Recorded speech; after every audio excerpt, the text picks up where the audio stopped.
Hello दोस्तों, स्वागत है आपका एग्जाम वर्ल्ड में। मैं हूं श्रीकांत और आज हम लोग पढ़ेंगे एडिटोरिया बुक का ये बिहार दरोगा प्रीलिम्स का सेट नंबर 5। 4 सेट कवर हो चुका है। प्लेलिस्ट आपको बना हुआ है, ठीक है। प्लेलिस्ट से आप जाकर वो सभी सेट को देख सकते हैं। ये प्लेलिस्ट में ये जाएगा, 5वां सेट होगा। 100 क्वेश्चन है, 200 मार्क्स का एग्जाम होगा और लगभग 2 घंटे का टाइम होगा इसमें। तो चलिए शुरू करते हैं हम लोग। सामान्य अध्ययन प्रश्न पत्र संख्या 5। अच्छा लगे वीडियो तो प्लीज लाइक, शेयर और सब्सक्राइब नहीं किया है तो सब्सक्राइब जरूर करिएगा। चलिए शुरू करते हैं। चलिए देखते हैं पहला प्रश्न। किस राज्य सरकार ने अनाथ बच्चों के लिए भारत का पहला मदर मिल्क बैंक स्थापित करने की घोषणा की है? पहला मदर मिल्क बैंक स्थापित करने की किस राज्य सरकार ने घोषणा की है? इसका उत्तर होगा ऑप्शन नंबर ए, उत्तराखंड। ठीक है, उत्तराखंड के स्वास्थ्य विभाग ने अनाथ बच्चों के लिए देश का पहला मदर मिल्क बैंक स्थापित करने की घोषणा की और इस मिल्क बैंक के माध्यम से उन नवजात शिशुओं को दूध उपलब्ध कराया जाएगा जिनकी माता की मृत्यु प्रसव के दौरान हुई है। ठीक है, चलिए सेकंड देखें। अगला प्रश्न है, केंद्रीय बजट 2023-24 के अनुसार कुल राजकोषीय घाटा का अनुमान लगाया गया है। राजकोषीय घाटा यानी फिस्कल डेफिसिट का कितना अनुमान लगाया गया है बजट 2023-24 में? तो इसका उत्तर होगा ऑप्शन नंबर सी, 17,86,816 करोड़ रुपए। ठीक है, का अनुमान लगाया गया है जो कि जीडीपी का आपको 5.9% है। ठीक है, जीडीपी का 5.9% है। चलिए नेक्स्ट देखें।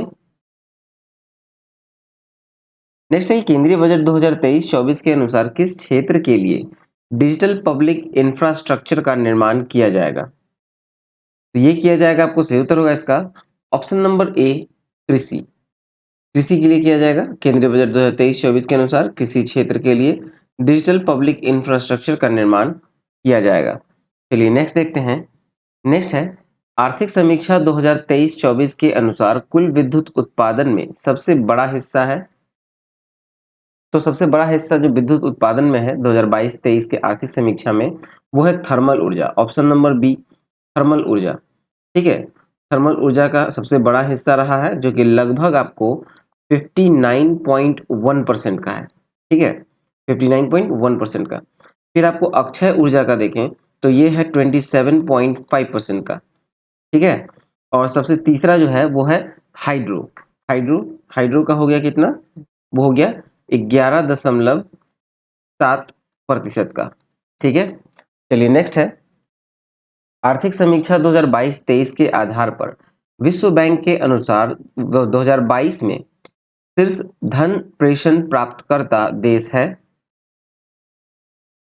इसका उत्तर होगा ऑप्शन नंबर ए, भारत है। आर्थिक समीक्षा के आधार पर विश्व बैंक के अनुसार 2022 में शीर्ष धन प्रेषण प्राप्तकर्ता देश भारत है। भारत जो है धन प्रेषण प्राप्तकर्ता देश में देखा जाए तो इसके लगभग 100 मिलियन, ठीक है, 100 बिलियन, 100 बिलियन अमेरिकी डॉलर है। ठीक है, उसके बाद आपको मैक्सिको का आता है 60 बिलियन, 60 बिलियन अमेरिकी डॉलर। ठीक है, और चीन का आता है आपको 51 बिलियन अमेरिकी डॉलर। चलिए नेक्स्ट देखा जाए।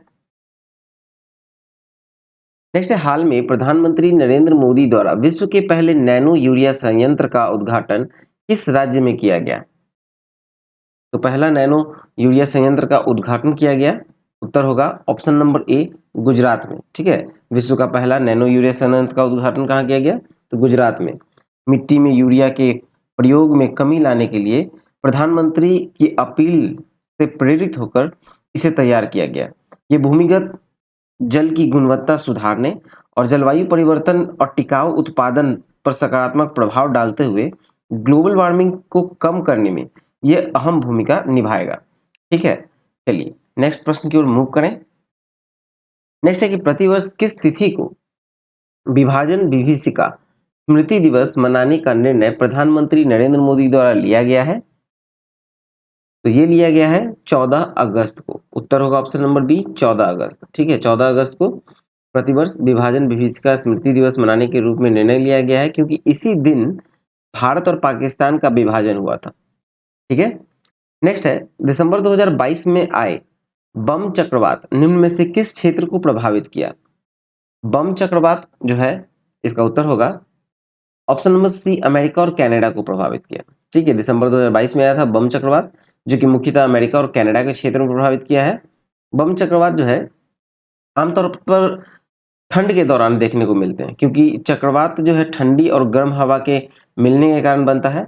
और ये चक्रवात जो है उत्तर पश्चिम अटलांटिक, उत्तर पश्चिम प्रशांत और कभी कभी भूमध्य सागर के ऊपर बनते हैं। ठीक है, चलिए नेक्स्ट देखा जाए।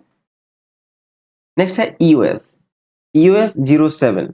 ठीक है, ईओएस 07 उपग्रह को किस प्रक्षेपण यान से प्रक्षेपित किया गया? ईओएस का फुल फॉर्म हो गया अर्थ ऑब्जर्वेटरी सैटेलाइट। ठीक है, इसका जो प्रक्षेपण किया गया था वो SSLV D2 के द्वारा किया गया था, यानी ऑप्शन नंबर ए SSLV D2 प्रक्षेपण यान से प्रक्षेपित किया गया। और ये लगभग आपको ईओएस 07 जो था वो आपको 156.3 किलोग्राम का था।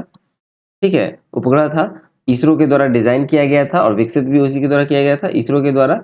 ईओएस 07 और दो अन्य उपग्रह हैं, जैसे जानूस 1 अमेरिका का, ठीक है, चेन्नई स्थित स्पेस किड्स इंडिया का एक आजादी सैट 2 को सतीश धवन अंतरिक्ष केंद्र श्रीहरिकोटा आंध्र प्रदेश से प्रक्षेपित किया गया था। चलिए नेक्स्ट देखा जाए। नेक्स्ट है कि तुर्की, तुर्की एवं सीरिया में आए भूकंप से प्रभावित लोगों की मदद के लिए भारत सरकार द्वारा कौन सा ऑपरेशन चलाया गया? भारत सरकार के द्वारा कौन सा ऑपरेशन चलाया गया था? तुर्की और सीरिया में आया जो भूकंप आया था तो उसमें लोगों को मदद के लिए भेजा गया था भारत के एनडीआरएफ टीम को। तो वहां कौन सा अभियान चलाया गया था? ये था ऑपरेशन दोस्त, ऑप्शन नंबर डी ऑपरेशन दोस्त नाम का चलाया गया था। ठीक है, ऑपरेशन दोस्त। चलिए नेक्स्ट देखा जाए। और इसमें देखिए, अगर ऑपरेशन देवी शक्ति के बारे में कहा जाए तो ये अफगानिस्तान में जो लोग फंसे थे, अफगानिस्तान में, वहां से निकालने के लिए चलाया गया था ऑपरेशन देवी शक्ति। और ऑपरेशन सद्भावना के बारे में देखा जाए तो ये जम्मू कश्मीर और ग्रामीण क्षेत्र और एलओसी के आसपास के क्षेत्र में लोगों को मदद के लिए चलाया गया था सद्भावना। ठीक है, और ऑपरेशन उपलब्ध के लिए देखा जाए तो ये रेलवे टिकट के लिए था। ठीक है, रेलवे टिकट कालाबाजारी करने वाले जो थे उन दलालों की गतिविधियों पर अंकुश लगाना जो था वो था ऑपरेशन उपलब्ध। चलिए नेक्स्ट देखा जाए। नेक्स्ट है 17वीं भारत वन स्थिति रिपोर्ट के अनुसार देश में कुल मैंग्रोव वन कितना वर्ग किलोमीटर में है? तो इसका उत्तर होगा option number B 4,992 kilometre square. ठीक है, 17वीं भारत वन स्थिति रिपोर्ट आई थी अनुसार देश में जो कुल मैंग्रोव वन है वो लगभग 4,992 किलोमीटर स्क्वायर है, जो कि देश के कुल भौगोलिक क्षेत्रफल का आपको 0.15% है। ठीक है, देश का जो कुल भौगोलिक क्षेत्र है उसका 0.15% है। ठीक है, और अगर हम लोग 2019 से तुलना करेंगे, 2019 से तुलना करेंगे तो यहाँ पर आपको 17 किलोमीटर स्क्वायर का वृद्धि हुआ है। ठीक है, और मैंग्रोव क्षेत्रफल, मैंग्रोव जो वन है वो क्षेत्रफल वाला दो राज्य है जिसमें आपको सबसे ज्यादा आपको पश्चिम बंगाल में मिलेगा। पश्चिम बंगाल यानी कि वेस्ट बंगाल में आपको लगभग 2114 किलोमीटर स्क्वायर है। ठीक है, 2114 किलोमीटर स्क्वायर। फिर आपको दूसरे स्थान पे आता है गुजरात। ठीक है, गुजरात में आपको कितना होगा तो 1175 किलोमीटर स्क्वायर। ठीक है, चलिए नेक्स्ट देखा जाए। नेक्स्ट है खिजरिया वन्य जीव अभयारण्य किस राज्य में स्थित है? ये स्थित है आपको गुजरात में, ऑप्शन नंबर ए गुजरात में। खिजरिया वन्य जीव अभयारण्य गुजरात में है, जिसे फरवरी 2022 में रामसर स्थल का, ठीक है, रामसर स्थल के रूप में इसको शामिल किया गया है, खिजरिया वन्य जीव अभयारण्य को। ठीक है, चलिए, और मध्य प्रदेश में देखा जाए तो वन्य जीव अभयारण्य क्या है तो इसमें आपको साख्य सागर झील मिलेगा। ठीक है, फिर आपको आंध्र प्रदेश में आपको कोलेरू झील मिलेगा, कोलेरू झील। फिर आपको अगर चलिए कोलेरू झील मिला और फिर चलिए नेक्स्ट देखते हैं। नेक्स्ट है कि भारत में अभी तक कुल कितने समुद्र तटों को ब्लू फ्लैग प्रमाणन से सम्मानित किया जा चुका है? तो भारत में अब तक 12 को किया गया है, ब्लू फ्लैग प्रमाणन से सम्मानित किया गया है, कुल 12। ठीक है, समुद्री तटों को देखा जाए, भारत में अभी तक कुल 12 समुद्री तट है, तट को ब्लू फ्लैग प्रमाणन से सम्मानित किया जा चुका है। ब्लू फ्लैग प्रमाणन अंतरराष्ट्रीय इको स्तरीय टैग है जो कि समुद्री समुद्री तटों को स्वस्थ, सुरक्षित और सतत विकास को बढ़ावा देने का प्रयास करता है। ठीक है, ये प्रमाण पत्र जो है आपको डेनमार्क का फाउंडेशन है, डेनमार्क का फाउंडेशन फॉर एनवायरनमेंट एजुकेशन द्वारा प्रदान किया जाता है। ठीक है, चलिए नेक्स्ट देखा जाए। नेक्स्ट है साइक्लोन 1। सैन्य अभ्यास का आयोजन भारत और किस देश के बीच हुआ? तो ये भारत और मिस्र के बीच हुआ। ऑप्शन नंबर डी, भारत और मिस्र के बीच हुआ था एक्सरसाइज साइक्लोन 1। ठीक है, आयोजन कहाँ हुआ था? तो ये हुआ था राजस्थान के जैसलमेर में। ठीक है, दोनों देशों की सेनाओं के बीच हुआ था और ये अब तक का पहला संयुक्त अभ्यास था इन दोनों का ये। ठीक है, चलिए, और अगर देखा जाए आपको सिंगापुर के साथ जो भारत का हुआ था, सिंगापुर और भारत के बीच, तो ये हुआ था बोल्ड कुरुक्षेत्र। फिर भारत और जापान के बीच जो हुआ था वो धर्म गार्जियन। ठीक है, और भारत और इंडोनेशिया के बीच जो हुआ था वो था गरुड़ शक्ति। चलिए नेक्स्ट देखें। नेक्स्ट जलवायु परिवर्तन प्रदर्शन सूचकांक 2023 में भारत का स्थान है। तो भारत का स्थान है ऑप्शन नंबर बी 8वां। ठीक है, भारत जलवायु परिवर्तन प्रदर्शन सूचकांक 2023 में 8वें स्थान पर है। और ये सूचकांक जो है German watch, new climate institute और क्लाइमेट एक्शन नेटवर्क के द्वारा वर्ष 2005 से वार्षिक आधार पर प्रकाशित किया जाता है। ठीक है, इसका लक्ष्य है कि अंतर्राष्ट्रीय जलवायु राजनीति में पारदर्शिता को बढ़ावा देना और अलग-अलग देशों द्वारा जलवायु संरक्षण की दिशा में किए गए प्रयासों एवं प्रगति के बीच तुलना करने में सक्षम बनाना है। चलिए नेक्स्ट देखते हैं। नेक्स्ट है राष्ट्रीय विज्ञान दिवस 2023 का थीम है। इसका उत्तर होगा option number A, global science for global wellbeing. ठीक है, थीम है global science for global wellbeing. राष्ट्रीय विज्ञान दिवस कब मनाया जाता है? तो राष्ट्रीय विज्ञान दिवस जो है ये मनाया जाता है आपको 28 फरवरी को। ठीक है, 28 फरवरी को मनाया जाता है। ठीक है, चलिए नेक्स्ट देखा जाए। नेक्स्ट हिंदी भाषा के लिए साहित्य अकादमी पुरस्कार 2022 से किसे सम्मानित किया गया? इसका उत्तर होगा option number D, Badri Narayan को सम्मानित किया गया हिंदी भाषा के लिए साहित्य अकादमी पुरस्कार 2022 से। ठीक है, इनकी कविता संग्रह थी तुमरी के शब्द। ठीक है, कविता संग्रह कौन सा थी? तुमरी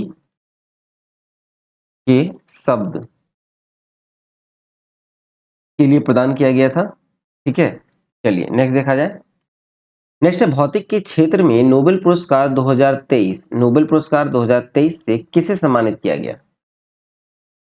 इसका उत्तर होगा ऑप्शन नंबर डी, इनमें से सभी। ठीक है, इनमें से सभी, क्योंकि संयुक्त रूप से दिया गया था। पियरे अगोस्टिनी, फेरेंस क्लाउस और एलिनियरे को दिया गया था। ठीक है, देखा जाए तो इलेक्ट्रॉन पर अध्ययन के लिए सम्मान दिया गया था। अवार्ड उन प्रायोगिक तरीकों के लिए दिया गया था जिसमें पदार्थ में इलेक्ट्रॉन की गतिशीलता के अध्ययन के लिए प्रकाश के एटोसेकेंड पल्स उत्पन्न किए गए। ठीक है, चलिए नेक्स्ट है 12वां विश्व हिंदी सम्मेलन का आयोजन कहाँ किया गया? तो ये किया गया था फिजी में। सही उत्तर होगा ऑप्शन नंबर डी, फिजी में। 12वें विश्व हिंदी सम्मेलन का आयोजन हुआ था, फरवरी 2023 में हुआ था, फिजी में हुआ था। ठीक है, और भारत के विदेश मंत्री एस जयशंकर और फिजी के प्रधानमंत्री सतवनी राबुका इस 12वें विश्व हिंदी सम्मेलन का उद्घाटन किए थे। ठीक है, और इस हिंदी सम्मेलन का जो थीम रखा गया था वो था पारंपरिक ज्ञान से आर्टिफिशियल इंटेलिजेंस। ठीक है, पारंपरिक ज्ञान से आर्टिफिशियल इंटेलिजेंस। चलिए नेक्स्ट देखते हैं। नेक्स्ट है 22वें फीफा कप 2022 के विजेता। 22वें फीफा कप 2022 के विजेता कौन है? तो ये है Argentina. Option number B, Argentina विजेता रहा है विश्व कप का, फुटबॉल विश्व कप था। ठीक है, और इसका आयोजन जो हुआ था वो हुआ था कतर में। ठीक है, कतर में आयोजन हुआ था। इसका जो शुभंकर था वो था लाइव। ठीक है, शुभंकर का नाम था लाइव। और जो गोल्डन बूट दिया गया था अवार्ड, वो दिया गया था किलियान एम्बापे को। गोल्डन बॉल दिया गया था लियोनेल मेसी को और गोल्डन ग्लव्स दिया गया था एमिलियानो मार्टिनेज को। ठीक है, चलिए नेक्स्ट देखें। तो प्रसिद्ध फुटबॉल खिलाड़ी पेले, पेले का निधन हो गया, वो किस देश के खिलाड़ी थे? तो पेले जो थे वो ब्राजील के खिलाड़ी थे। सही उत्तर होगा ऑप्शन नंबर ए, ब्राजील के दिग्गज फुटबॉल खिलाड़ी पेले का निधन हुआ दिसंबर 2022 में। 82 वर्ष की आयु में इनका निधन हो गया था। ठीक है, और 1958, 1962 और 1970 में ब्राजील को फुटबॉल वर्ल्ड कप जीत दिलाई थी इसने, पेले ने। चलिए नेक्स्ट देखा जाए। नेक्स्ट है, हाल ही में किस देश ने वर्ष 2027 तक देश में ब्याज मुक्त बैंकिंग प्रणाली को लागू करने की घोषणा की है? तो ये किए है पाकिस्तान ने। सही उत्तर होगा option number B, Pakistan. Pakistan सरकार ने वर्ष 2027 तक देश में ब्याज मुक्त बैंकिंग प्रणाली लागू करने की घोषणा की, और फेडरल शरीयत कोर्ट जो है उसके अनुसार पाकिस्तान में प्रचलित ब्याज आधारित बैंकिंग प्रणाली शरिया कानून के खिलाफ थी, क्योंकि इस्लाम में ब्याज को किसी भी रूप में गलत माना गया है। ठीक है, नेक्स्ट है, केंद्रीय मत्स्य पालन, पशुपालन एवं डेयरी मंत्रालय के अनुसार भारत मछली उत्पादन में विश्व में किस स्थान पर है? तो भारत जो है मछली उत्पादन में विश्व में तीसरे स्थान पर है, इसलिए सही उत्तर होगा ऑप्शन नंबर सी, तीसरे स्थान पर है। ठीक है, और विश्व में जलीय कृषि के माध्यम से मछली उत्पादन करने वाला जो दूसरा प्रमुख देश भारत ही है। ठीक है, फिर केंद्रीय मत्स्य पालन पशुपालन मंत्रालय के अनुसार भारत मछली उत्पादन में विश्व के तीसरे स्थान पर और अंतर्देशीय मछली उत्पादन में पहले स्थान पर। ठीक है, चलिए नेक्स्ट देखें। नेक्स्ट है, the Chipko movement a people's history पुस्तक के लेखक कौन है? इसका उत्तर है ऑप्शन नंबर बी, शेखर पाठक। शेखर पाठक लेखक हैं the Chipko movement a people's history के। ठीक है, चलिए नेक्स्ट देखा जाए। नेक्स्ट है, ऑस्ट्रेलियन ओपन 2023 के पुरुष एकल विजेता हैं। ऑस्ट्रेलियन ओपन 2023 के पुरुष एकल के विजेता है नोवाक जोकोविच, ऑप्शन नंबर ए, नोवाक जोकोविच। ठीक है, चलिए नेक्स्ट देखा जाए। नेक्स्ट है, चार्टर एक्ट 1813 के संबंध में निम्नलिखित कथनों पर विचार करें। तो इसका पहला उत्तर है, इसने भारत में ईस्ट इंडिया कंपनी के व्यापार एकाधिपत्य को फिर चाय का व्यापार तथा चीन के साथ व्यापार को छोड़कर समाप्त कर दिया।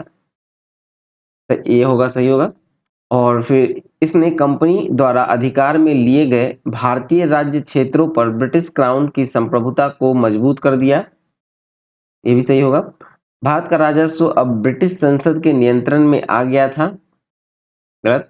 चलिए इसका जो सही उत्तर होगा वो होगा ऑप्शन नंबर ए, 1 और 2 दोनों। ठीक है, 1 और 2 दोनों होगा। देखिए, चार्टर एक्ट जो 1813 था उसके द्वारा ब्रिटिश ईस्ट इंडिया कंपनी का जो व्यापारिक एकाधिकार चाय का व्यापार और चीन के साथ व्यापार को छोड़कर समाप्त कर दिया गया था। साथ ही इस एक्ट के माध्यम से कंपनी द्वारा अधिकृत जो भारतीय राज्य क्षेत्रों पर ब्रिटिश क्राउन की संप्रभुता को मजबूत भी किया गया था। ठीक है, चलिए नेक्स्ट देखते हैं। नेक्स्ट है, स्थानीय सरकारें आधार होती हैं। तो ये लोकतंत्र का आधार होती हैं। स्थानीय सरकारें लोकतंत्र का आधार होती हैं। सही उत्तर होगा ऑप्शन नंबर बी, क्योंकि लोकतंत्र को जीवंत बनाने के लिए लोगों की सहभागिता का आवश्यकता होती है। ठीक है, नेक्स्ट है, भारतीय संविधान की प्रस्तावना में कितने प्रकार के न्याय, स्वतंत्रता एवं समानता का वर्णन है? ठीक है, कितने प्रकार का न्याय, स्वतंत्रता एवं समानता का वर्णन है? इसका उत्तर होगा ऑप्शन नंबर सी, 3, 5 और 2, मतलब न्याय 3, स्वतंत्रता 5 और समानता 2। ठीक है, देखिए भारत के संविधान के प्रस्तावना में 3 प्रकार के न्याय हैं। कौन कौन है? सामाजिक, आर्थिक और राजनीतिक। ठीक है, फिर 5 प्रकार का स्वतंत्रता है, विचार, अभिव्यक्ति, विश्वास, धर्म और उपासना। ठीक है, और फिर आपको 2 प्रकार की समानता है, प्रतिष्ठा और अवसर। ठीक है, इसलिए सही उत्तर होगा ऑप्शन नंबर सी। चलिए नेक्स्ट देखा जाए। नेक्स्ट, किस संविधान संशोधन के द्वारा यह प्रावधान किया गया कि मंत्रिपरिषद में मंत्रियों की संख्या प्रधानमंत्री को शामिल करके कुल संख्या का 15% से अधिक नहीं होना चाहिए?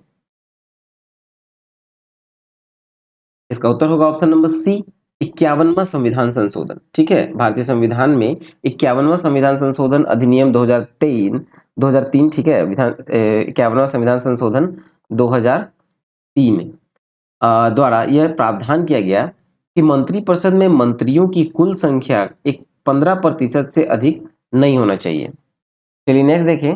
नेक्स्ट है राष्ट्रपति द्वारा लोकसभा को भंग किया जा सकता है। तो ये भंग किया जा सकता है प्रधानमंत्री की सलाह पर। ऑप्शन नंबर सी सही होगा, प्रधानमंत्री की सलाह पर। ये अनुच्छेद आपको 85 के 2 में है। ठीक है, 85 के 2 के अनुसार राष्ट्रपति प्रधानमंत्री के परामर्श और सलाह पर लोकसभा को भंग कर सकता है। चलिए नेक्स्ट देखें, निम्नलिखित में से कौन सही सुमेलित नहीं है? इसका उत्तर होगा ऑप्शन नंबर सी, राजद्रोही सभा को रोकने से संबंधित अधिनियम 1908। ठीक है, ये सही नहीं है। देखिए, ये राजद्रोह को बढ़ावा देने या सार्वजनिक शांति भंग करने की संभावना वाली सार्वजनिक बैठकों को रोकथाम एवं बेहतर प्रावधान करने के लिए अधिनियम किया गया था। ठीक है, और ये ब्रिटिश राज्य की इंपीरियल लेजिस्लेटिव काउंसिल 1907 का अधिनियम था, जो सरकार को राजनीतिक बैठक को रोक लगाने में सक्षम बनाता है। ठीक है, ये अधिनियम तब पारित किया गया था जब ब्रिटिश सरकार की खुफिया जानकारी ने गदर आंदोलन की उपस्थिति का पता लगाया था। ठीक है, जो भारत में राजनीतिक हिंसा को भड़काने का उद्देश्य से गठित किया गया था।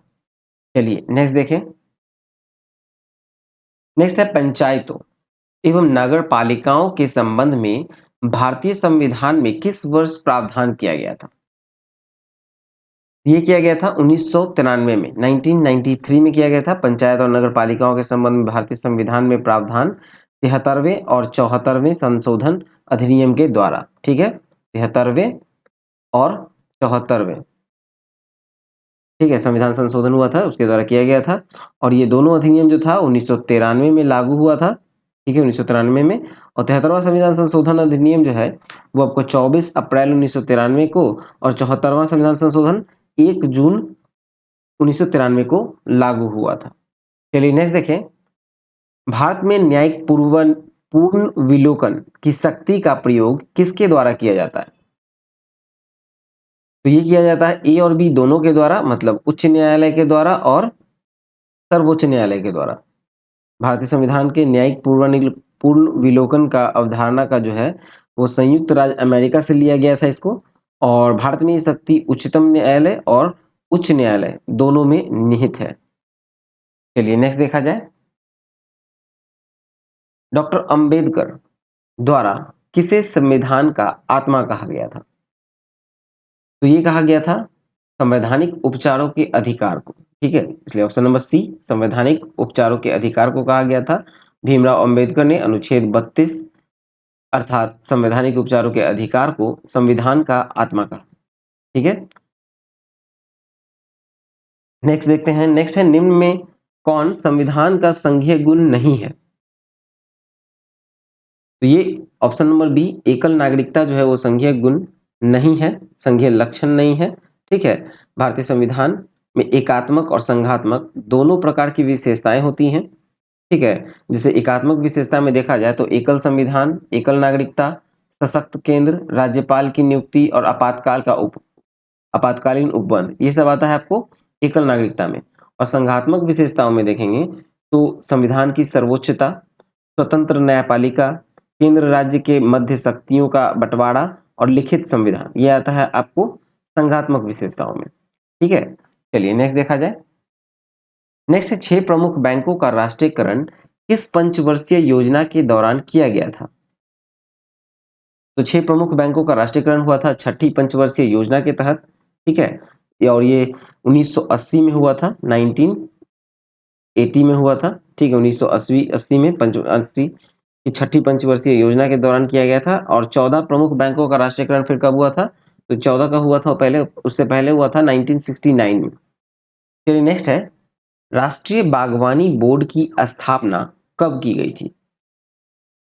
तो ये की गई थी 1984 में। सही उत्तर होगा ऑप्शन नंबर डी, राष्ट्रीय बागवानी बोर्ड की स्थापना 1984 में किया गया था।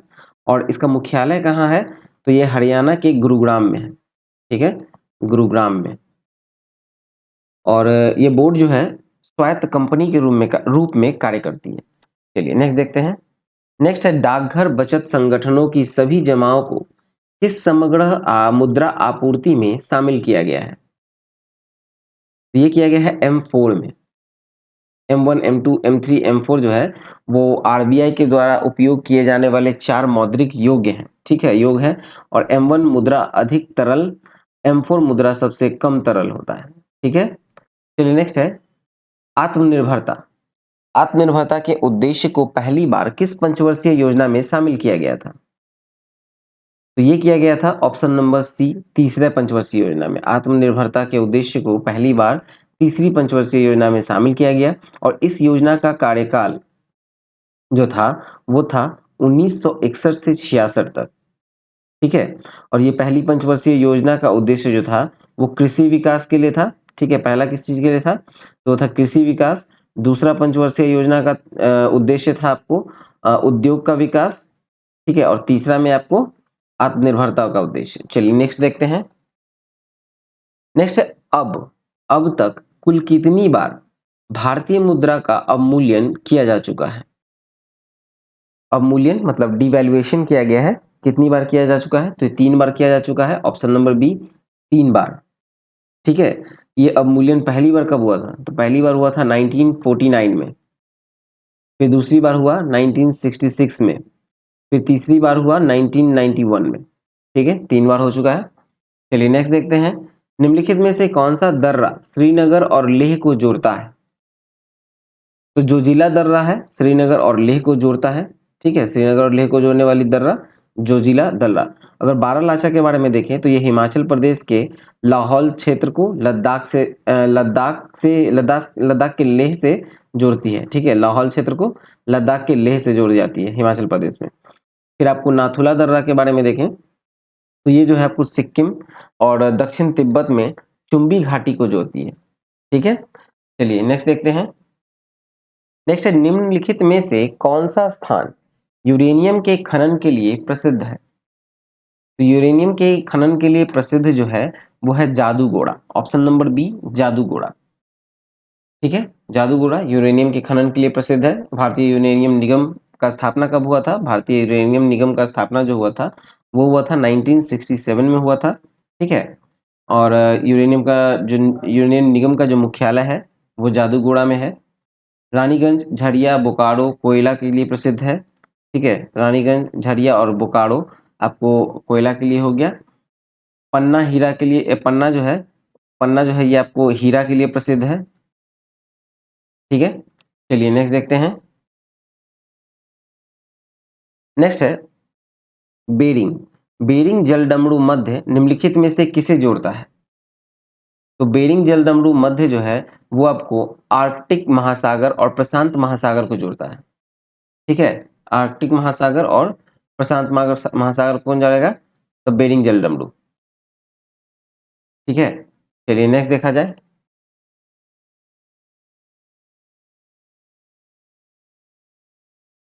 नेक्स्ट है किसी चट्टान में नतवलन यानी डाउनफोल्ड को क्या कहा जाता है?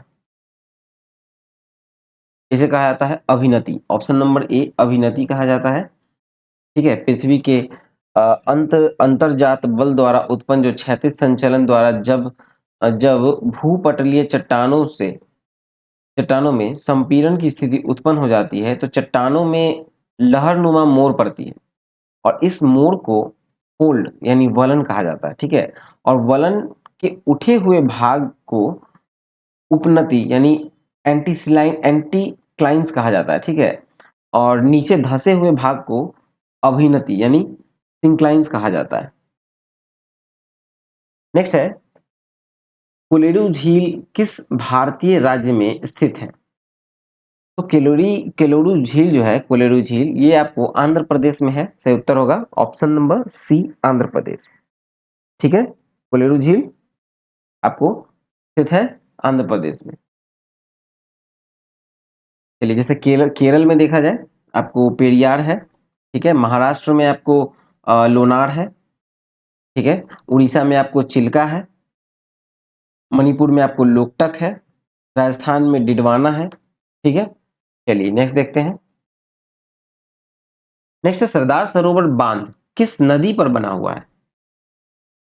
तो सरदार सरोवर बांध जो है वो आपको नर्मदा नदी पर है। ऑप्शन नंबर ए नर्मदा नदी पर है सरदार सरोवर बांध, ठीक है। और इसे लाभान्वित राज्य जो है सरदार सरोवर बांध जो है उससे नर्मदा नदी से, तो ये है आपको गुजरात, मध्य प्रदेश, महाराष्ट्र और राजस्थान।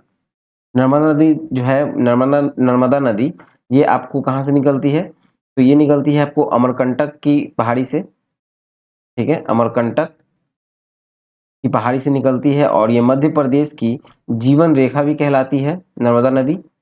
चलिए नेक्स्ट है, निम्नलिखित में से कौन सा कथन गलत है? इसका उत्तर होगा ऑप्शन नंबर डी, इनमें से सभी कथन सत्य है। भारत का दक्षिणतम बिंदु जो है इंदिरा पॉइंट है, सही है। भारत का सबसे उत्तरी बिंदु इंदिरा कॉल है, सही है। भारत का पूर्वी बिंदु किबिथु और पश्चिमी बिंदु गहीरमाथा है, सही है। इसलिए इसका उत्तर होगा ऑप्शन नंबर डी। चलिए नेक्स्ट देखते हैं। नेक्स्ट है, आकाशगंगा की निकटतम स्पाइरल गैलेक्सी कौन सी है? तो सबसे निकटतम स्पाइरल गैलेक्सी जो है वो है Andromeda galaxy, option number B. आकाशगंगा की सबसे निकटतम स्पाइरल गैलेक्सी एंड्रोमेडा यानी देवयानी गैलेक्सी है, ठीक है। आकाशगंगा असंख्य तारों, बादलों और गैसों का एक प्रणाली है। हमारा सौर मंडल इस आकाशगंगा यानी मिल्की वे का एक भाग है, ठीक है। और कुछ प्रमुख आकाशगंगा का नाम देखें तो जैसे मंदाकिनी, फिर आपको देवयानी, देवयानी हो गया आपको एंड्रोमेडा गैलेक्सी, ठीक है। चलिए नेक्स्ट देखें। नेक्स्ट है क्वार्टजाइट। क्वार्टजाइट निम्न में से किस प्रकार का एक सेल होता है? क्वार्टजाइट जो है एक रूपांतरित है, ठीक है, रूपांतरित प्रकार का है, रूपांतरित सेल होता है। और सेलों को उनका निर्माण जो है पद्धति के आधार पर 3 समूह में विभाजित किया गया है। अग्नेयी सेल, अवसादी सेल और रूपांतरित सेल, 3 तरह का सेल हो गया, ठीक है। चलिए इसके बारे में बाद में डिस्कस करेंगे किसी अगले प्रश्न में। चलिए नेक्स्ट देखते हैं। नेक्स्ट है, वह क्षेत्र जहां किसान केवल सब्जियों में विशेषज्ञता रखते हैं, इस प्रकार की खेती को क्या कहा जाता है? इस तरह की खेती को कहा जाता है truck farming, option number D. जहां किसान केवल सब्जियों में विशेषज्ञता रखते हैं, इस प्रकार की खेती को ट्रक फार्मिंग कहा जाता है, ठीक है। और मिश्रित खेती किसको कहा जाएगा? मिश्रित फसल या खेती, तो एक ही खेत में एक ही मौसम में 2 या 2 से अधिक फसलों का उगाने को मिश्रित फसल या मिश्रित खेती कहते हैं, ठीक है। चलिए नेक्स्ट है मौर्य काल। मौर्य काल में संस्था एवं संचार का संबंध किससे था? तो मौर्य काल में संस्था एवं संचार का संबंध जो है वो गुप्तचर व्यवस्था से था। ऑप्शन नंबर ए, मौर्यकालीन प्रशासन में गुप्तचर व्यवस्था से संबंध था। और संस्था के अंतर्गत गुप्तचर एक स्थान पर रहकर एवं संचार के अंतर्गत एक स्थान से दूसरे स्थान पर घूमकर अपना कार्य करते थे। नेक्स्ट देखते हैं। नेक्स्ट है, मिथिला के कर्नाट वंश। मिथिला के कर्नाट वंश की स्थापना किसने की थी? तो ये नान्यदेव ने की थी। Option number C, Nanyadeva. Mithila के नान्यदेव ने कर्नाट वंश की स्थापना की थी।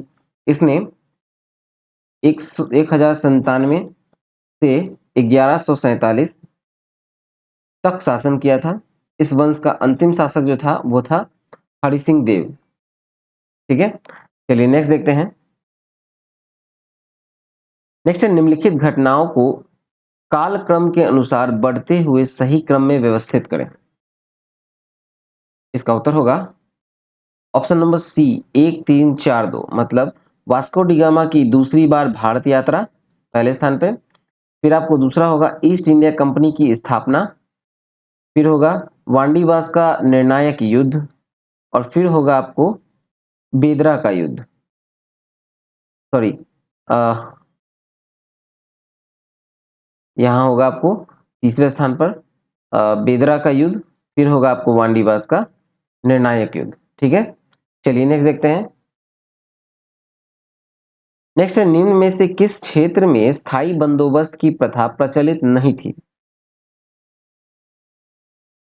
तो ये होगा आपको सही उत्तर ऑप्शन नंबर बी, पंजाब, ठीक है। पंजाब भारत में अंग्रेजों के 3 प्रकार का भू राजस्व व्यवस्था था, अस्थाई बंदोबस्त व्यवस्था, फिर रैयतवाड़ी व्यवस्था और तीसरा था महालवाड़ी व्यवस्था, ठीक है। महालवाड़ी व्यवस्था थी, लागू की थी। और बंगाल, बिहार, उड़ीसा, संयुक्त प्रांत बनारस एवं उत्तरी कर्नाटक में अस्थायी बंदोबस्त की व्यवस्था लागू थी। वहीं रैयतवाड़ी व्यवस्था देखा जाए तो आपको मद्रास, मुंबई, असम के कुछ भाग में, फिर आपको महालवाड़ी व्यवस्था देखा जाए तो मध्य प्रांत, संयुक्त प्रांत जैसे आगरा है और पंजाब में लागू थी। ठीक है, चलिए नेक्स्ट है, किस वर्ष दादा भाई नौरोजी हाउस ऑफ कॉमन्स के सदस्य के रूप में निर्वाचित हुए थे? तो दादा भाई नौरोजी हाउस ऑफ कॉमन्स के सदस्य के रूप में निर्वाचित हुए थे वर्ष 1892 में, यानी सही उत्तर होगा ऑप्शन नंबर सी 1892 में। ठीक है, और कहा जाए तो दादा भाई नौरोजी ने अपने लंदन प्रवास के दौरान लंदन इंडियन एसोसिएशन एवं ईस्ट इंडिया एसोसिएशन की स्थापना की और ये 1892 में उदारवादी दल की ओर से हाउस ऑफ कॉमन्स के सदस्य के रूप में निर्वाचित हुए थे। ठीक है, चलिए नेक्स्ट देखते हैं। नेक्स्ट है क्रिप्स मिशन। क्रिप्स मिशन के साथ कांग्रेस के आधिकारिक वार्ताकार कौन थे? तो ये थे ए और बी दोनों, मतलब मौलाना आजाद और जवाहरलाल नेहरू। ठीक है, दोनों थे। क्रिप्स मिशन कब आया था? क्रिप्स मिशन भारत आया था आपको 1942 में। ठीक है, क्रिप्स मिशन कब आया था? तो 1942 में भारत आया था। क्रिप्स मिशन से बात करने के लिए कांग्रेस के आधिकारिक वार्ताकार थे जवाहरलाल नेहरू और अबुल कलाम आजाद। ठीक है, नेक्स्ट देखा जाए तो कन्नड़ साहित्य के त्रिरत्न में कौन शामिल नहीं है? तो इसमें आपको कंबन शामिल नहीं है, सही उत्तर होगा ऑप्शन नंबर डी कंबन। ठीक है, पंप पोन एवं रन 10वीं शताब्दी में कन्नड़ साहित्य के त्रिरत्न के रूप में विख्यात थे। ठीक है, और कंबन का संबंध जो था वो तमिल साहित्य से था। ठीक है, तमिल साहित्य से। चलिए नेक्स्ट देखते हैं। नेक्स्ट है, निम्न में से किसने कांग्रेस की वार्षिक बैठक को 3 दिनों का तमाशा कहकर संबोधित किया? इसका उत्तर होगा option number A Ashwini Kumar Dutt ने कहा था। ठीक है, कांग्रेस की वार्षिक बैठक को 3 दिनों का तमाशा कहा था अश्वनी कुमार दत्त ने। क्रांतिकारी अश्वनी कुमार दत्त ने कांग्रेस के वार्षिक सम्मेलन को कहा तमाशा, 3 दिनों का तमाशा करके मजाक उड़ाया गया था इनके द्वारा। और लॉर्ड लॉर्ड डफरिन ने कांग्रेस के बारे में कहा था कि कांग्रेस केवल सूक्ष्म अल्पसंख्यक कुलीन वर्ग का प्रतिनिधित्व करती है।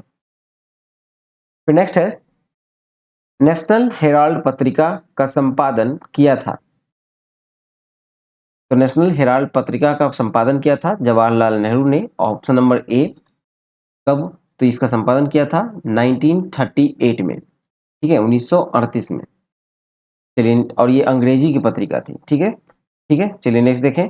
नेक्स्ट है, राष्ट्रपति महात्मा गांधी द्वारा रॉलेट एक्ट के विरोध में कब पूरे देश में हड़ताल का आयोजन किया गया था? ये किया था ऑप्शन नंबर बी 6 अप्रैल 1919 को। 6 अप्रैल 1919 को महात्मा गांधी के नेतृत्व में रॉलेट एक्ट के विरोध में संपूर्ण देश में हड़ताल का आयोजन किया गया था और ये महात्मा गांधी के द्वारा आयोजित पहला राष्ट्रव्यापी जन आंदोलन था। चलिए नेक्स्ट देखें।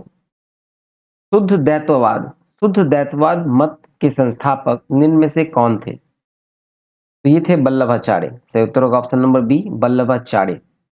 ठीक है, इन्होंने 15वीं शताब्दी में रुद्र संप्रदाय की स्थापना की थी वल्लभाचार्य ने। ठीक है, 15वीं शताब्दी में। और विशिष्टाद्वैतवाद मत के रामानुजाचार्य थे। फिर आपको दैतवाद मत के माधवाचार्य थे। फिर आपको अद्वैत मत के संस्थापक थे शंकराचार्य। ठीक है, चलिए नेक्स्ट देखें। नेक्स्ट है, निम्नलिखित में से किस राजपूत शासक ने 2 अश्वमेध यज्ञ करवाया? इसका उत्तर होगा ऑप्शन नंबर डी राजा जयसिंह। राजा जयसिंह ने अपने शासनकाल में 2 अश्वमेध यज्ञ करवाए और ये थे आम्बेर के शासक। ठीक है, फिर नेक्स्ट है, मारियाह प्रथा पर प्रतिबंध के कारण किस जनजाति की ने विद्रोह किया था? मारियाह प्रथा पर प्रतिबंध के कारण किस जनजाति ने विद्रोह किया था? तो ये था खोंड जनजाति। ऑप्शन नंबर डी खोंड जनजाति था और ये जनजाति जो है आपको उड़ीसा का है। ठीक है, मारियार प्रथा जो था एक तरह से आपको कहा जाए तो नरबली था। ठीक है, नरबली। और इस प्रथा को समाप्त प्रथा जो थी वो ओडिशा की थी और इस प्रथा पर प्रतिबंध लगाया था लॉर्ड हार्डिंग ने। ठीक है, लगाया था और खोंड जनजाति ने इस प्रथा पर प्रतिबंध लगाने के कारण जमकर विरोध किया था। चलिए नेक्स्ट देखते हैं। नेक्स्ट है बौद्ध धर्म। बौद्ध धर्म के वज्रयान शाखा का उदय किस शताब्दी में हुआ था? तो ये हुआ था पांचवी छठी शताब्दी में। सही उत्तर होगा ऑप्शन नंबर ए, पांचवी छठी शताब्दी में बौद्ध धर्म के अंदर तंत्र मंत्र का प्रभाव बढ़ने के कारण बौद्ध धर्म में वज्रयान नामक शाखा का उदय हुआ था। ठीक है, चलिए नेक्स्ट देखते हैं। नेक्स्ट, निम्नलिखित में से कौन सा युग्म सही सुमेलित नहीं है? तो कौन सा सही सुमेलित नहीं है? तो ये री है, सी है, रोपर चेनाब, ये गलत है। ठीक है, तो इसका सही उत्तर होगा option number C, Ropar Chenab गलत है, क्योंकि रोपर जो है वो चेनाब नदी नहीं बल्कि सतलज नदी होगा। ठीक है, चलिए नेक्स्ट देखें। नेक्स्ट है हॉटस्पॉट। हॉटस्पॉट की अवधारणा का प्रतिपादक कौन थे? हॉटस्पॉट की अवधारणा का प्रतिपादक कौन थे? इसका उत्तर होगा Norman Bayers. Option number A, Norman Myers थे। जैव विविधता हॉटस्पॉट की अवधारणा का प्रतिपादन नॉर्मन मेयर्स ने 1988 में की थी। ठीक है, 1988 में किया था। और जैव विविधता हॉटस्पॉट को उन क्षेत्रों के रूप में परिभाषित किया जा सकता है जो अपनी प्रजातियों की समृद्धि की उच्च और स्थानिक के लिए जाने जाते हैं। नेक्स्ट है, पारिस्थितिकी विज्ञान केंद्र का मुख्यालय कहाँ स्थित है? पारिस्थितिकी विज्ञान केंद्र का जो मुख्यालय है वो स्थित है बेंगलुरु में। सही उत्तर होगा ऑप्शन नंबर डी। ठीक है, पारिस्थितिकी विज्ञान केंद्र का मुख्यालय बेंगलुरु में है। ठीक है, उस तरह से देखा जाए तो भारतीय प्राणी विज्ञान सर्वेक्षण केंद्र कहाँ है? तो कलकत्ता में है। भारतीय वन प्रबंधन संस्थान कहाँ है? तो ये भोपाल में है, भारतीय वन प्रबंधन संस्थान। ठीक है, फिर आपको देहरादून में है आपको भारतीय वन सर्वेक्षण संस्थान। नेक्स्ट है, निम्न में से कौन ग्रीन हाउस गैस के उदाहरण नहीं है? ग्रीन हाउस गैस का उदाहरण कौन सा नहीं है? इसका उत्तर होगा option number B, NO2। NO2 greenhouse gas का उदाहरण नहीं है। वे गैस जो पृथ्वी के वातावरण द्वारा उत्सर्जित अवरक्त किरण को अवशोषित करती है ग्रीन हाउस गैस कहलाती है। ग्रीन हाउस गैस उदाहरण है, कौन कौन सा उदाहरण है? तो ग्रीन हाउस गैस का उदाहरण हो गया आपको CO2, N2O, CH4, फिर आपको SF6, ये सब जो है आपको और फिर आपको हेलोकार्बन और जलवाष्प, ये सब जो है आपको ग्रीन हाउस गैस का उदाहरण है। ठीक है, और जो नहीं है वो है NO2। चलिए नेक्स्ट देखते हैं। नेक्स्ट है, उड़ीसा की चिल्का झील को किस वर्ष रामसर स्थल की सूची में शामिल किया गया? तो चिल्का झील को रामसर स्थल की सूची में शामिल किया गया है 1981 में। ठीक है, चिल्का झील कहाँ स्थित है? ये ओडिशा में स्थित है। 1981 में से रामसर स्थल की सूची में शामिल किया गया। चिल्का झील जो है वो भारतीय उपमहाद्वीप में स्थित सबसे बड़े खारे पानी की झील है और शीत ऋतु के दौरान पक्षियों के आगमन का सबसे बड़ा स्थान है। ठीक है, चलिए नेक्स्ट देखते हैं। नेक्स्ट है, पारिस्थितिकी निम्नलिखित में से किसके बीच के पारस्परिक संबंधों का अध्ययन है? तो पारिस्थितिकी जो है वो जीव और वातावरण, जीव एवं वातावरण का, ठीक है, जीव और वातावरण के बीच पारस्परिक संबंधों का अध्ययन है पारिस्थितिकी। ठीक है, पारिस्थितिकी जीव और वातावरण के बीच पारस्परिक संबंधों का अध्ययन है। देखिए, पारिस्थितिकी जो है यानी इकोलॉजी जो शब्द है वो प्रथम बार प्रयोग किया था किसने? तो अर्नेस्ट हैकेल ने किया था। और पारिस्थितिकी तंत्र यानी इकोसिस्टम शब्द का जो प्रयोग किया था वो AG टॉन्सले ने किया था। ठीक है, अगर सिर्फ पारिस्थितिकी के बारे में बोले यानी इकोलॉजी के बारे में बोलेंगे तो प्रयोग पहली बार किया गया था अर्नेस्ट हैकेल के द्वारा। और जब हम पारिस्थितिकी तंत्र के बारे में बोलेंगे मतलब इकोसिस्टम के बारे में बोलेंगे तो AG टॉन्सले ने इसका प्रयोग किया था सबसे पहले। ठीक है, भारत में पारिस्थितिकी का जनक कौन है? तो भारत में जो पारिस्थितिकी जनक है वो है प्रोफेसर रामदेव मिश्र। चलिए नेक्स्ट है, स्पॉन्जिला। स्पॉन्जिला किस संघ से संबंधित है? स्पॉन्जिला जो है वो पेरिफेरा से संबंधित है। संघ पेरिफेरा जो है संबंधित है, स्पॉन्जिला संघ पेरिफेरा से संबंधित है। ठीक है, और इस संघ में सम्मिलित जीवों के शरीर में अनेक छिद्र पाए जाते हैं जिन्हें ऑस्ट्रिया कहा जाता है। ठीक है, ऑस्ट्रिया कहा जाता है। इस संघ के जीवों में छोटे छिद्रों के अतिरिक्त एक बड़ा छिद्र होता है जो ऑस्कुलम कहते हैं। पोरिफेरा संघ जो है, पोरिफेरा संघ के जीव द्विलिंगी यानी बाइसेक्सुअल होते हैं। इसमें युग्मकों के संयोग से लैंगिक जनन और मुकुलन विखंडन द्वारा अलैंगिक जनन होता है। नेक्स्ट है लाइसोसोम। लाइसोसोम है, तो इसका उत्तर देखें लाइसोसोम के बारे में, तो ये एक, इसका सही उत्तर होगा आपको पाचन केंद्र यानी ऑप्शन नंबर बी, लाइसोसोम पाचन केंद्र। देखा जाए तो लाइसोसोम जो है वो कोशिका का पाचन केंद्र है। किसका? कोशिका का। ठीक है। लाइसोसोम की संरचना जो है वो गोलाकार थैलीनुमा होता है, जिसमें उपस्थित एंजाइम अम्लीय प्रकृति के होते हैं। ठीक है। लाइसोसोम बाहर से आए रोगाणुओं तथा क्षतिग्रस्त कोशिकाओं का पाचन करते हैं। इसलिए लाइसोसोम को कोशिका की आत्महत्या की थैली यानी कि सुसाइडल बैग ऑफ सेल कहा जाता है। ठीक है। चलिए नेक्स्ट देखते हैं। नेक्स्ट, निम्नलिखित में से कौन संयोजी ऊतक का उदाहरण है? संयोजी ऊतक का उदाहरण बताना है, तो इसका उत्तर होगा ऑप्शन नंबर डी, 1, 2 और 3। मतलब रक्त, अस्थि और उपास्थि, तीनों होगा। 1, 2 और 3 संयोजी ऊतक का उदाहरण। ठीक है। देखिए, समान उत्पत्ति और समान कार्य करने वाले जो कोशिकाओं का ऐसा समूह जिनकी मूलभूत संरचना भी समान होती है, वो ऊतक कहलाता है। और ऊतक के अध्ययन को ऊतक विज्ञान मतलब हिस्टोलॉजी कहा जाता है। ठीक है। संयोजी ऊतक जो है वो मानव शरीर में एक अंग को दूसरे अंग से जोड़ने का कार्य करता है। संयोजी ऊतक एक अंग से दूसरे अंग को जोड़ने का कार्य करता है। और संयोजी ऊतक जो है वो शरीर को ढांचा प्रदान करता है। रक्त, अस्थि, उपास्थि, ये सब जो है संयोजी ऊतक का उदाहरण है। ठीक है। चलिए नेक्स्ट देखा जाए तो जीरोथेल्मिया नामक रोग किस विटामिन की कमी के कारण होता है? तो ये जो रोग है जीरोथेल्मिया, ये जो है विटामिन ए की कमी से होता है। इसलिए सही उत्तर होगा option number C, vitamin A की कमी से। ठीक है। विटामिन ए का जो प्रमुख स्रोत क्या क्या है आपको? विटामिन ए हम लोग को कहाँ से मिल सकता है? प्रमुख स्रोत तो दूध, अंडा, पनीर, हरी साग सब्जी इत्यादि। ठीक है। और ठीक है, चलिए नेक्स्ट देखते हैं। देखिए, उपास्थि यानी कार्टिलेज, कार्टिलेज की कोशिकाओं को कहा जाता है, उपास्थि की कोशिकाओं को क्या कहा जाता है? तो इसको कहा जाता है ऑप्शन नंबर ए, कॉन्ड्रोसाइटस। कॉन्ड्रोसाइटस कहा जाता है उपास्थि की कोशिकाओं को, कॉन्ड्रोसाइटस कहा जाता है। उपास्थि जो है, उपास्थि कोमल, प्रत्यास्थ तथा लचीलेपन संयोजी ऊतक है, जो कि अस्थियों को परस्पर घर्षण से सुरक्षा प्रदान करती है। उपास्थि में रक्त वाहिकाएं अनुपस्थित होती हैं। उपास्थि का मैट्रिक्स पूर्णतः कार्बनिक होता है। उपास्थि में एक दिशीय वृद्धि होती है। फिर अस्थि की कोशिकाओं को ऑस्ट्रियोसाइटिस कहा जाता है। ठीक है। नेक्स्ट है मानव श्वसन। मानव श्वसन में कार्बन डाइऑक्साइड का संरचना सर्वाधिक किसके माध्यम से होता है? तो ये होता है आपको ऑप्शन नंबर सी, बाइकार्बोनेट्स के रूप में। चलिए नेक्स्ट देखें। नेक्स्ट है प्राणियों के निम्नलिखित में से किस संवर्ग में त्रिकोष्ठीय हृदय होता है?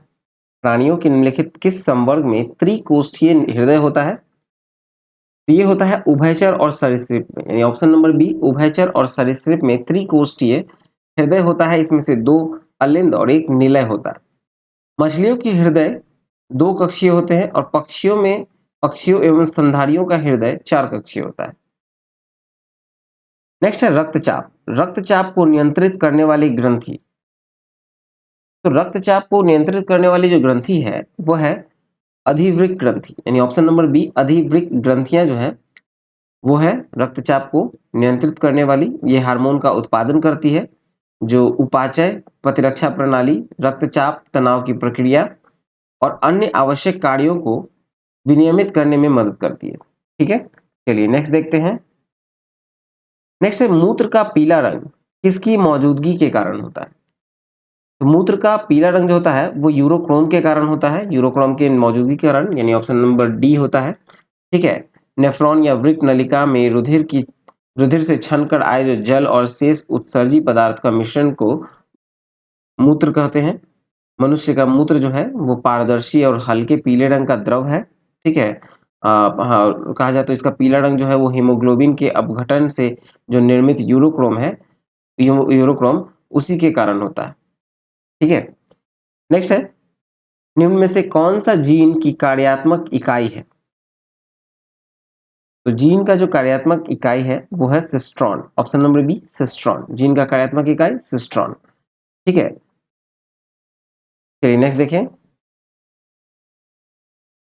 नेक्स्ट है प्लैंक। प्लैंक नियतांक का मात्रक है। तो प्लैंक नियतांक का जो मात्रक है वो है joule second, joule second, option number D, joule second. Planck नियतांक का मान अगर कितना होता है तो ये होता है 6.67 इंटू 10⁻⁻34 जूल सेकेंड। ठीक है, चलिए नेक्स्ट देखते हैं। नेक्स्ट है, एक अंतरिक्ष यात्री पृथ्वी तल की तुलना में चंद्र तल पर अधिक ऊंचाई छलांग लगा सकता है, क्योंकि? इसका उत्तर होगा ऑप्शन नंबर सी।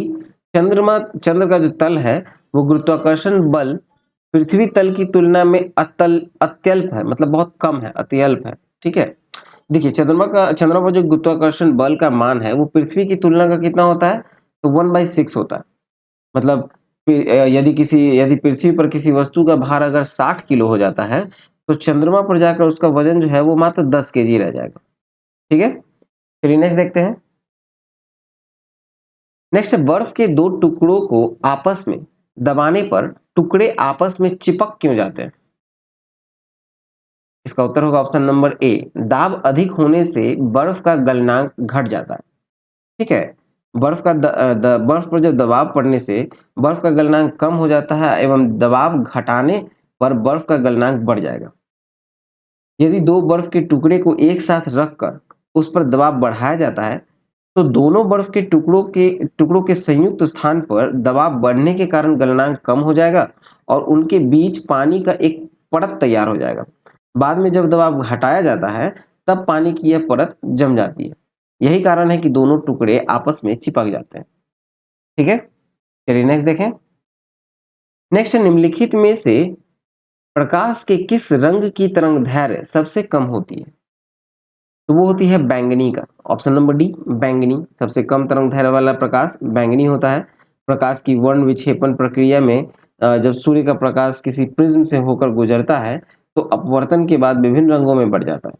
ठीक है, ये विभिन्न रंग कौन कौन सा है, तो जैसे कि आपको वायलेट, ठीक है, इंडिगो, वायलेट हो गया आपको बैंगनी, इंडिगो जामुनी, फिर ब्लू, ग्रीन, येलो, ऑरेंज और रेड। ठीक है, तरंगदैर्घ्य सॉरी ये कलर में हो जाता है। प्रकाश के वर्ण विक्षेपण प्रक्रिया में बैंगनी रंग का जो विक्षेपण है वो सबसे अधिक होगा, क्योंकि बैंगनी रंग का तरंगदैर्घ्य सबसे कम होगा। जिसका तरंगदैर्घ्य कम होगा उसका विक्षेपण सबसे अधिक होगा। ठीक है, चलिए नेक्स्ट देखें। नेक्स्ट है, जल के अस्थायी कठोरता दूर करने के लिए जल में क्या मिलाया जाता है? तो जल में मिलाया जाता है sodium carbonate. Option number B, sodium carbonate. जल की स्थायी कठोरता को जल में उपस्थित कैल्शियम और मैग्नीशियम के क्लोराइड, नाइट्रेट्स और सल्फेट के कारण होता है। इसे दूर करने के लिए सोडियम कार्बोनेट मिलाया जाता है। ठीक है, चलिए नेक्स्ट देखें।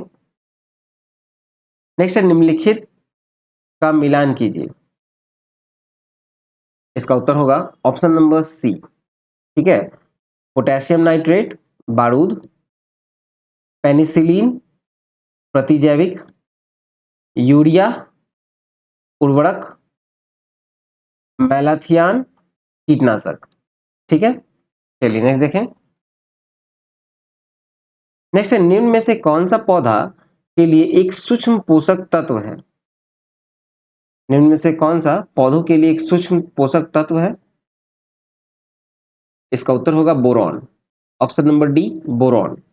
बोरॉन, ठीक है, मुख्य पोषक तत्व देखा जाए विभिन्न पौधों का तो मुख्य पोषक तत्व में आपको आता है nitrogen, calcium, phosphorus, magnesium, potash, गंधक। और सूक्ष्म पोषक तत्व में देखें तो सूक्ष्म पोषक तत्व में आएगा आपको बोरॉन, तांबा, आयरन, मैग्नीज, जस्ता, मैग्नीज, फिर आपको निकेल, मॉलिब्डेनम। फिर नेक्स्ट देखें तो निम्नलिखित में कार्बनिक अम्ल कौन सा है? तो निम्नलिखित में कार्बनिक अम्ल है एसिटिक एसिड, यानी ऑप्शन नंबर सी, एसिटिक अम्ल। ठीक है, चलिए नेक्स्ट देखें। नेक्स्ट है अमोनिया गैस। अमोनिया गैस बनाने की हबर विधि में उत्प्रेरक के रूप में प्रयोग किया जाता है। उत्प्रेरक के रूप में लोहे का चूर्ण का प्रयोग होता है। ऑप्शन नंबर बी, लोहे का चूर्ण। ठीक है, अमोनिया गैस बनाने में हैबर विधि में लोहे का चूर्ण उपयोग होता है। फिर अगर देखें हम लोग जैसे कि निकेल का इस्तेमाल कहाँ होगा, तो निकेल का होगा वनस्पति तेलों में कृत्रिम घी बनाने में किया जाता है निकेल का प्रयोग। फिर आपको प्लेटेनियम चूर्ण का देखें तो इसको सल्फ्यूरिक अम्ल बनाने की संपर्क विधि में इसका इस्तेमाल होता है। ठीक है, फिर आपको नाइट्रोजन के ऑक्साइड जो है उसको सल्फ्यूरिक अम्ल बनाने की सीसा कक्ष विधि में इस्तेमाल होता है नाइट्रोजन के ऑक्साइड का। ठीक है, चलिए नेक्स्ट देखते हैं। नेक्स्ट है निम्न कथनों पर विचार कीजिए। तो इसका उत्तर देखा जाए पहले तो ये होगा ऑप्शन नंबर डी 1 और 3। मतलब वर्ग सातवां का ए के तत्वों की इलेक्ट्रॉन बंधुता उच्च होगी, ठीक है, और निष्क्रिय गैस का गलनांक निम्न होता है। सही होगा ये दोनों। और सबसे अधिक इलेक्ट्रॉन बंधुता फ्लोरीन की होती है, ये गलत है। ठीक है, देखिए इसका उत्तर होगा डी। वर्ग 7 1 का तत्वों का इलेक्ट्रॉन जो बंधुता है वो उच्च होता है और सबसे अधिक इलेक्ट्रॉन बंधुता जो है वो फ्लोरीन की नहीं बल्कि क्लोरीन की होती है। ठीक है, क्लोरीन की होती है। ठीक है, और निष्क्रिय गैसों का गलनांक निम्न होता है। चलिए नेक्स्ट देखें। नेक्स्ट है कलामंडलम। कलामंडलम कल्याणी कुट्टी अम्मा किस नृत्य शैली की एक भारतीय शास्त्रीय नृत्यांगना थी? ये थी मोहिनी अट्टम का। ऑप्शन नंबर सी मोहिनी अट्टम नृत्यांगना थी। इन्होंने डांस पर एक पुस्तक मोहिनी अट्टम हिस्ट्री एवं डांस स्ट्रक्चर लिखा है। ठीक है, चलिए नेक्स्ट है भारतमाला परियोजना की शुरुआत कब की गई थी? इसका शुरुआत हुआ था 2017 में। ऑप्शन नंबर बी 2017 में हुआ था भारतमाला परियोजना की शुरुआत। केंद्रीय सड़क एवं राजमार्ग मंत्री नितिन गडकरी ने की थी 25 अक्टूबर 2017 को।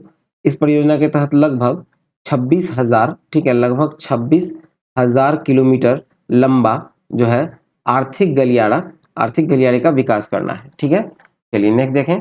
नेक्स्ट है निम्न में से भारत के सर्वाधिक जनसंख्या वाले राज्यों का सही क्रम बताइए।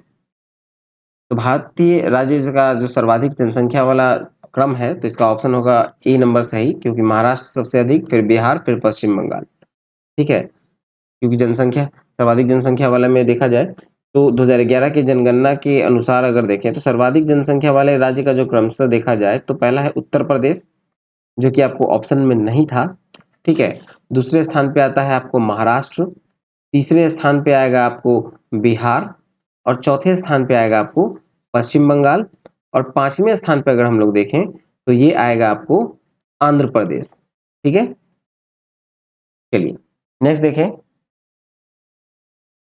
नेक्स्ट निम्नलिखित पुस्तकों एवं उनके लेखकों में कौन सही सुमेलित नहीं है? कौन सही नहीं है ये बताना है। इसका उत्तर होगा option number D Amrita Pritam. Amrita Pritam को जो आंसू दिया गया है ये डी जो है सुमेलित नहीं करता है। आंसू पुस्तक के जो लेखक हैं, इसके जो लेखक हैं वो अमृता प्रीतम नहीं बल्कि जयशंकर प्रसाद हैं। ठीक है, जयशंकर प्रसाद है। ठीक है, चलिए नेक्स्ट देखें। नेक्स्ट निम्नलिखित में से किस देश का राष्ट्रीय खेल फुटबॉल नहीं है? इसका उत्तर होगा option number D Malaysia. Malaysia का राष्ट्रीय खेल फुटबॉल नहीं है, जबकि मलेशिया का जो राष्ट्रीय खेल अगर देखा जाए तो ये है आपको बैडमिंटन। ठीक है, बैडमिंटन। चलिए नेक्स्ट देखते हैं। नेक्स्ट है कुछ मिठाइयां 175 बच्चों में बराबर बराबर वितरित की जानी थी, परंतु 35 बच्चों की अनुपस्थिति होने के कारण प्रत्येक बच्चे को 4 मिठाई अधिक मिली। तो कितनी मिठाइयां वितरित की गई?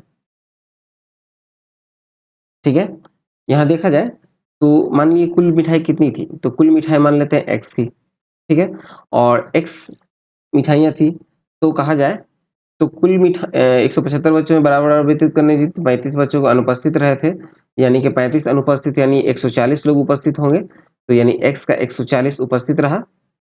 फिर आपको कितना अनुपस्थित है, तो एक्स में 175 में से 140 था। ठीक है, इज इक्वल टू 4 मिठाई अधिक मिला है, यानी कि यहाँ हो गया आपको 5x माइनस 4x बाई 700, यानी कि 4, यानी x इज इक्वल टू 2800। ठीक है, ऑप्शन नंबर डी सही होगा। चलिए नेक्स्ट देखते हैं। नेक्स्ट है कोई धनराशि साधारण ब्याज की दर से 8 वर्ष में 2900 तथा 10 वर्ष में 3000 हो जाती है। ठीक है, 8 वर्ष में 2900 होती है और 10 वर्ष में 3000 हो जाती है, तो वार्षिक ब्याज की दर कितनी है? तो 2 वर्ष का ब्याज का अगर हम लोग देखें तो 2 वर्ष का ब्याज कितना आ रहा है? तो 2 वर्ष का ब्याज जो है वो आपको आ रहा है 3000 माइनस 2900 यानी कि 100 रुपया। ठीक है, यानी 8 वर्ष का अगर हम लोग ब्याज देखें तो ये हो जाएगा आपको, सॉरी 8 वर्ष का ब्याज अगर हम लोग देखेंगे तो ये हो जाएगा 100 इंटू 1/2 इंटू 8। ठीक है, यानी कि हो जाएगा आपको 2%। तो उत्तर होगा ऑप्शन नंबर बी। चलिए नेक्स्ट देखते हैं।